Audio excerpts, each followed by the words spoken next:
pagkakal sa aking nadarama. Nang makita siya'y kumislap aking mata. Kahit ilaw tingin, talay yung mapansin ng makukwento mo ang gusto ko.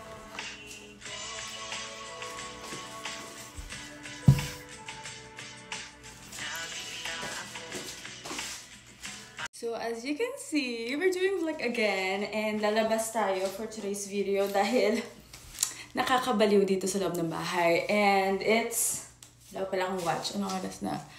It's 12:44 at sa mga hindi nakakaalam, sa totoong buhay or kung hindi nag-daylight saving, dapat ay 1:44 na.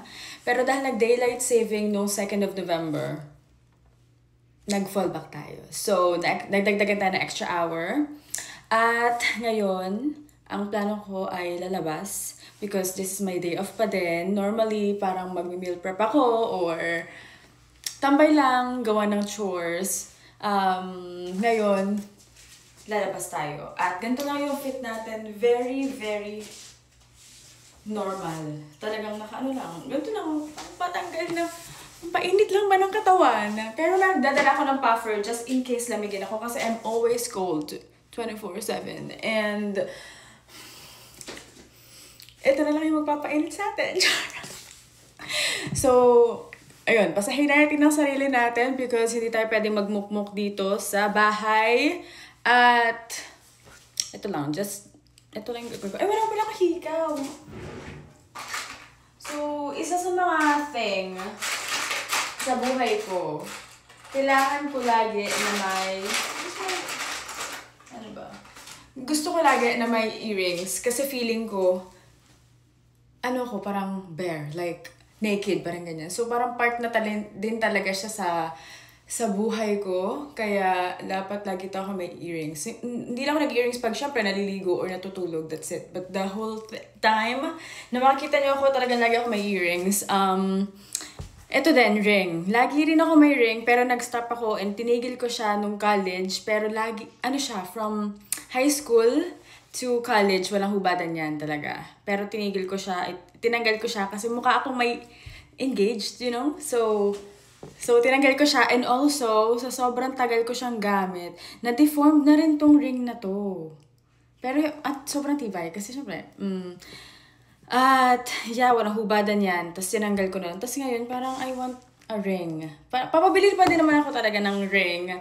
Tapos, para hindi ko na muna siya gagamitin kasi isi-save ko siya sa, I don't know, like my future daughter or wherever or whenever. Pero ngayon, suot muna natin kasi parang I feel like I want a ring sa kamay ko.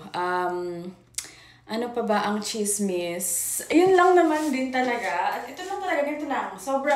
Sobrang very na lang, basic ang ating pormahan dito sa Canada dahil pag matagal ka na, wala na, hindi ka na masyado mag-effort. Like, kunyari, layer, ganyan. Which is, layer is good, pero pag andito lang naman din talaga sa amin, I don't have to like, put effort pa sa mga gana. Pero pag lalabas, like out of town or gala, yun, dun tayo mag-effort.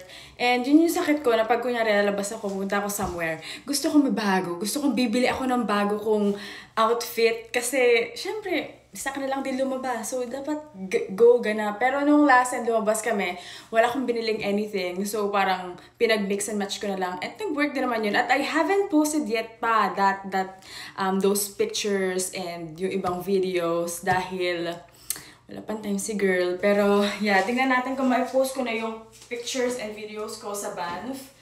But, kung hindi, edi hindi na lang. At, I think that's it. Lalabasin muna ako. Hindi pa ako kumakain kasi parang wala akong ganang kumain talaga lately. Siguro later pag uwi na lang mag-bread or like outside. I don't know. Pero hindi din talaga ako mga fast food. So, yeah, this is just me dito sa pag get ready with me, ganyan. Pero, I don't know, like, yeah. So, that's it for today. Maybe mag-vlog ako pag nasa labas na. But, I'm just gonna upload this just cause, you know? So, like, thank you.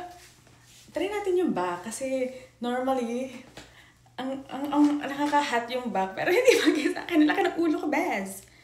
Tingnan natin.